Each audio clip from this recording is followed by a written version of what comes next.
দম বন্ধ করা শহর, কাজের প্রচণ্ড চাপ আর ট্রাফিকের শব্দে কান ঝালাফালা। তোমাদেরও কি মাঝে মাঝে মনে হয় পালিয়ে যাই এমন কোনো একটা জায়গায় যেখানে ফোনের নেটওয়ার্কের চেয়ে জীবনের কানেকশন অনেক বেশি স্ট্রং? কলকাতা থেকে মাত্র কয়েক ঘন্টা, নামখানা পেরিয়েই নদী পার হলেই একটা অন্য জগৎ। স্বাগত মৌসুনী দ্বীপে। এখানে বাতাসের গন্ধে মিশে আছে নোনা স্বাদ, আর কানে আসে শুধু ঢেউয়ের গর্জন।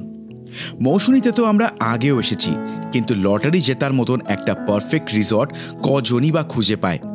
আজ আমি নিয়ে এসেছি তোমাদের জন্য এমন একটা আস্তানা যেখানে প্রকৃতির রূপ আর লাক্সারি হাতে হাত রেখে চলে।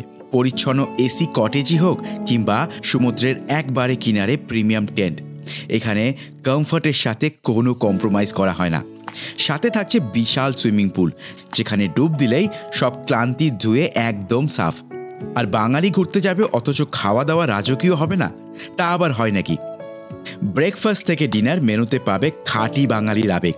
দুপুরে পাতে গরম ভাতের সাথে টাটকা পমফ্রেট আর চিংড়ি, আর সন্ধেবেলায় চিকেন বারবিকিউ আর জিভে জল আনা কাঁকড়ার ঝাল। বিশ্বাস করো, এই স্বাদ তোমাদের মুখে লেগে থাকবে বহুদিন। এখানকার বিকেলগুলো বড্ড মায়াবী। দিগন্ত জোড়া সূর্যাস্ত এবং তারপরেই ক্যাম্পফায়ার।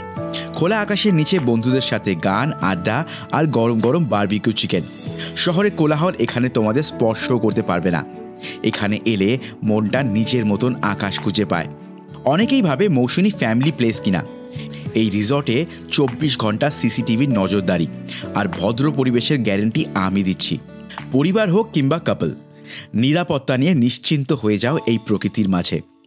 কিন্তু একটা সমস্যা আছে, এই সুন্দর কটেজ আর টেন্টগুলো কিন্তু খুব তাড়াতাড়ি বুক হয়ে যায়।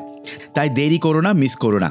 এখনই নিচের দেওয়া নম্বরে ফোন কিংবা হোয়াটসঅ্যাপ করে চলে আসো, কারণ তোমাদের জন্য অপেক্ষা করছে মৌসুনী।